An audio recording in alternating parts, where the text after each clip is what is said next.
Allahumma sholli ala sayyidina Muhammadin wa ala alihi wa dzurriyyatihi wa sallim taslima.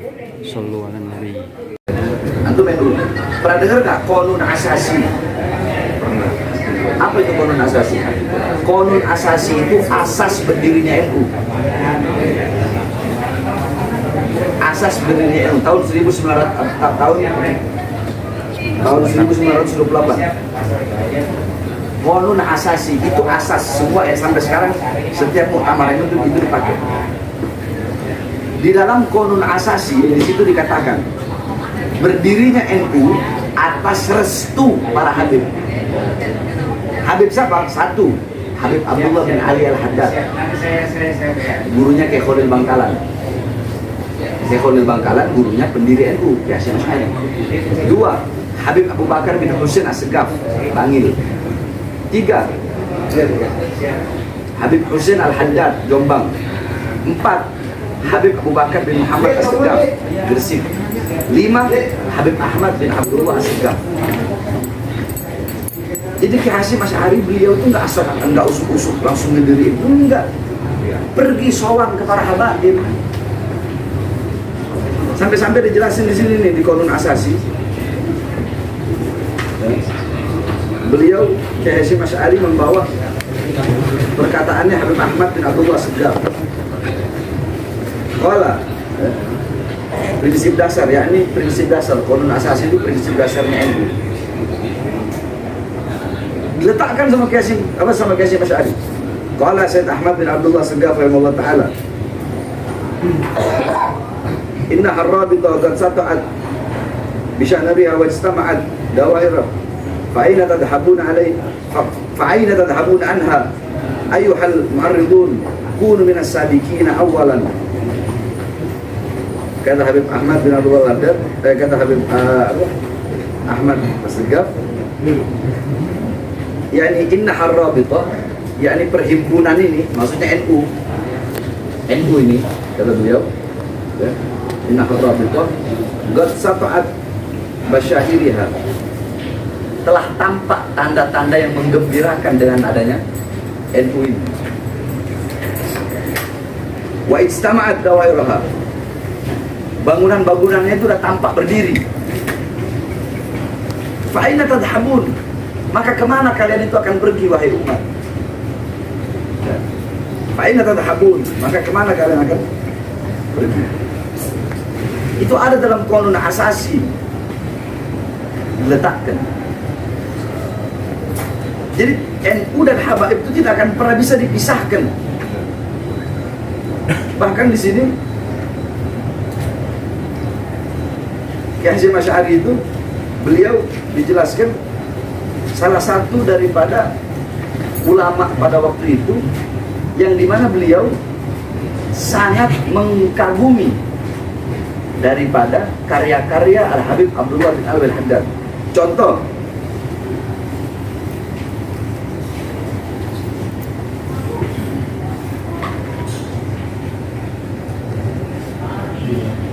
contoh nih, waktu itu ada apa, Kiai Abdullah Yasin Pasuruan ada berselisih paham dengan Kiai Hasyim Asy'ari, sehingga Kiai Hasyim Asy'ari ya, waktu itu sehingga Kiai Hasyim Asy'ari bikin kitab judulnya Ziyadut Ta'liqat. Judul kitabnya Ziyadut Ta'liqat. Di situ beliau bilang wa minha anna qaul Syekh fa ya rabbi 'allimna bi lutfika waqfina ila akhir al-abyat ya, al-thalatha masruqat min qasidatil qutbil gauth Al-Habib Abdullah bin Al-Haddad fi Duri Mandum. Kata Syekh, apa kata Kiai Hasyim Asy'ari, Kiai Abdullah Yasin ini mencuri masruqat, yakni 3 syair, yakni abiyat, bait syair yang dikemuntarakan oleh Kiai Abdullah Yasin itu, kata Kiai Hasyim Asy'ari, masruqat, diambil, dicuri daripada karya atau syair yang dibuat oleh Al-Qutbul Ghuth, seorang wali kutub. Siapa itu? Habib Abdullah bin Ali Al-Haddad dalam kitab beliau Ad-Durrul Mandum. Dari mana Kiai Hasyim Asy'ari bisa tahu kitab-kitab yang muhaddats kalau bukan beliau mempelajari kitab-kitab? Terus NU berdiri di Surabaya, Jawa Timur lah, daerah Jawa Timur dulu. Itu ketika NU mau ke Jakarta, nggak bisa langsung tahu-tahu masuk Jakarta aja. Karena Jakarta ketika itu wilayah Habib Ali bin Abdurrahman Al-Habsyi Kuitang, yang merupakan gurunya Soekarno. Besok yang menentukan hari kemerdekaan Indonesia itu Habib Ali Kuitang. Tentukan hari kemerdekaan, ya, tentukan hari kemerdekaan, yang menentukan itu Habib Ali bin Abdurrahman Al-Habsyi Kuitang. Makanya kita buka coba. Soekarno besok 17 Agustus 16 malamnya itu Soekarno ada di Kuitang, nginep di rumah Habib Ali. Makanya ketika memproklamirkan kan agak telat di koran-koran Belanda. Telat ketika memproklamirkan kemerdekaan. Kenapa? Karena Soekarno tidur di rumah Habib Ali Kuitang. Dan Habib Ali Kuitang yang menentukan tanggalnya, memproklamirkan, dan beliau yang pertama kali memerintahkan untuk semua Jakarta, mau kiainya, mau ustadznya, semua masyarakat Jakarta kibarkan bendera merah putih di depan rumah.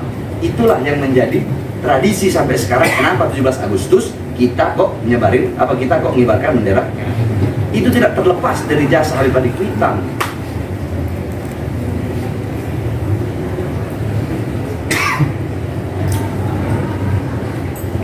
Makanya Kiai Hasyim Asy'ari datang ke Jakarta untuk minta apa? Minta restu daripada Habib Ali Kuitang. Minta restu untuk mendirikan Jamiatul NU di Jakarta. Waktu itu Habib Ali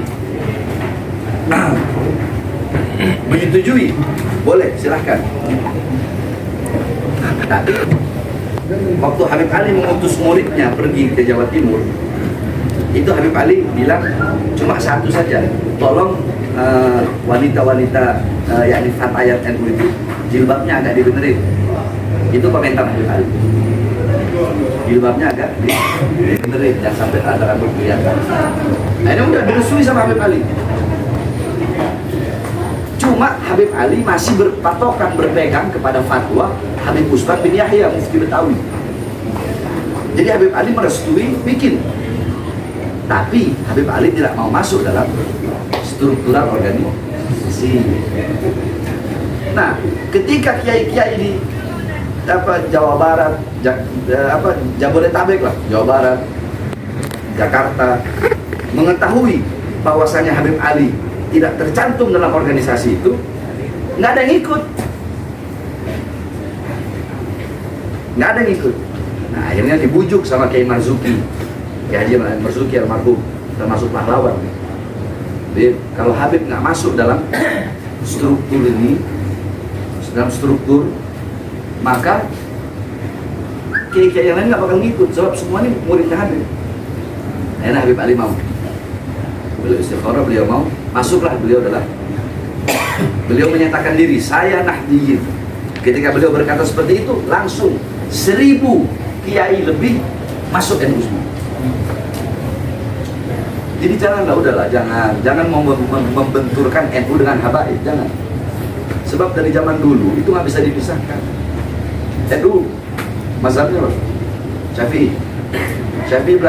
Imam Syafi'i belajar ke apa? Imam Maliki. Imam Maliki dan Imam Hanafi, beliau berdua belajar kepada Imam Ja'far As-Shadiq yang merupakan guru besar 4 mazhab.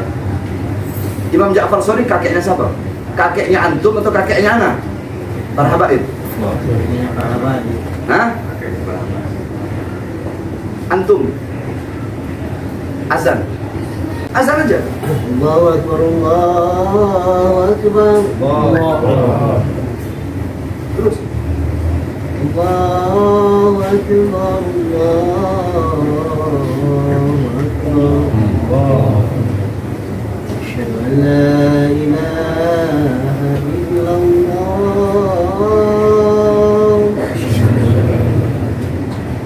Asyhadu an la ilaha illallah.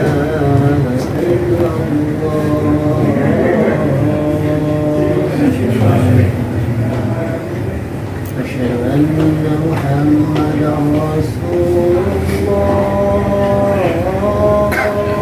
Stop. Asyhadu anna Muhammad Rasulullah. Artikan. Aku bersaksi bahwasanya Nabi Muhammad adalah Nabi Muhammad. Ini andaikan antum salah satu kiai NU yang benci kepada para habaib, Anda ingin bertanya ketika antum azan asyhadu anna Muhammad Rasulullah, Muhammad jaddak atau jaddi? Muhammad Rasulullah kakek ente atau kakek anak? Kalau ente berkata Rasulullah Muhammad kakek ente, faqad kadzabta, maka ente telah berdusta. Jaddak atau jaddi? Hah? Nah, iya, ini pertanyaan anak ke kiai-kiai yang ngaku NU, tapi sangat ingin memenjarakan anak. Pertanyaannya, kalau ente bilang Muhammad kakek anak, terus kenapa ente berani ingin memenjarakan seorang anak cucu yang kakeknya ente yakini sebagai Nabi ente?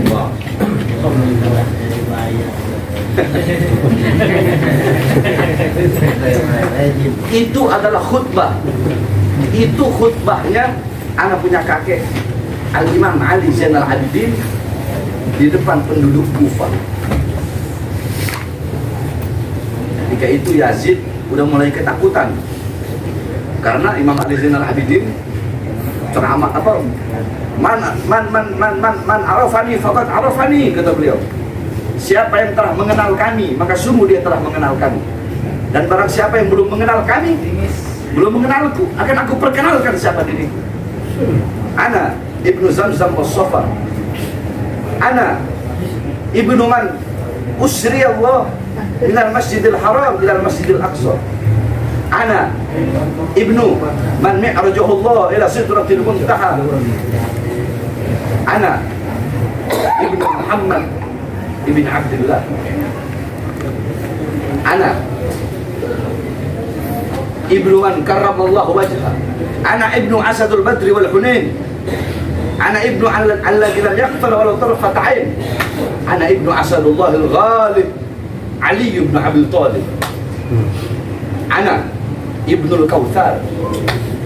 Ana Ibnu alladhi man ismuha maktubun fil Qur'anil Kautsar. Ana Ibnu Zahra Al-Batul. Ana Ibnu Fatimah Az-Zahra. Ana Ibnu Husain. Ana Ibnu Husain alladzi da'awtumu thumma qataltum. Apa artinya? Yang belum mengenalku, yang sudah mengenalku maka telah mengenalku. Yang belum mengenalku akan aku kenalkan siapa diriku, kata dia. Aku adalah putra dari seseorang yang menjadi putra Zamzam dan Sofa. Aku putra seorang manusia yang dimana Allah perjalankan pada malam hari dari Masjidil Haram sampai Masjidil Aqsa. Aku putra dari seseorang yang Allah naikkan dari Masjidil Aqsa ke Sidratul Muntaha untuk berjumpa dengan Allah. Aku putra, kata beliau. Aku putra seorang manusia yang paling mulia di muka bumi dan paling mulia di langitnya Allah Subhanahu wa taala. Aku putra seorang kekasih Allah yang terpilih. Aku adalah putra Nabi Muhammad SAW. Aku adalah putra dari seseorang yang Allah muliakan wajahnya.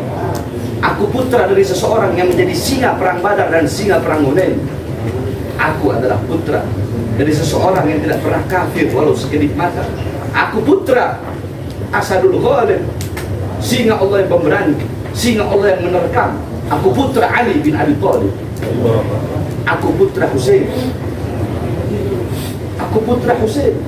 Aku putra seseorang yang kalian penggal kepalanya dan kalian mengaku umatnya. Aku putra seseorang yang kalian panggil, kalian undang, kemudian kalian bunuh. Ketika mendengar itu, Yazid takut. Yazid bilang, adzin, azan.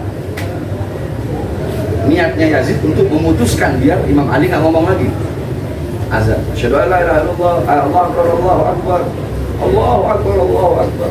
Asyhadu an la ilaha illallah, asyhadu an la ilaha illallah, Asyhadu anna Muhammadar Rasulullah. Langsung beliau bilang, ya Yazid, Yazid, Muhammad jaddak atau jaddi? Muhammad kakekmu atau kakekku? Lau qulta Muhammad jaddak faqad kadzabta faqad kharajta minal Islam. Kalau kau bilang Muhammad itu kakekmu, maka kau telah berdusta dan kau telah keluar dari agamamu. Dan kalau engkau mengakui dan berkata Muhammad kakekku, kenapa kau bantai anak cucunya? Kenapa kau rantai cucu-cucu perempuannya? Kenapa kau penjarakan Muhammad Al-Bagir? Kenapa kau penjarakan aku? Dan kenapa kau bunuh ayahku Hussein? Pertanyaan seperti itulah yang ingin Anda pertanyakan kepada kiai-kiai NU yang benci kepada habaib. Makanya Anda bilang ke antum tadi azan, asyhadu anna Muhammad Rasulullah. Anda tanya, Muhammad jaddak atau jaddi? Nabi Muhammad kakeknya antum atau kakek anak? Anggap aja antum ini adalah kiai NU yang benci sama habaib. Kiai NU yang alirannya Islam Nusantara, yang liberal, yang pluralisme. Jaddak atau jaddi? Muhammad kakeknya anak atau kakeknya antum? Kakeknya? Habaib. Anak habaib bukan?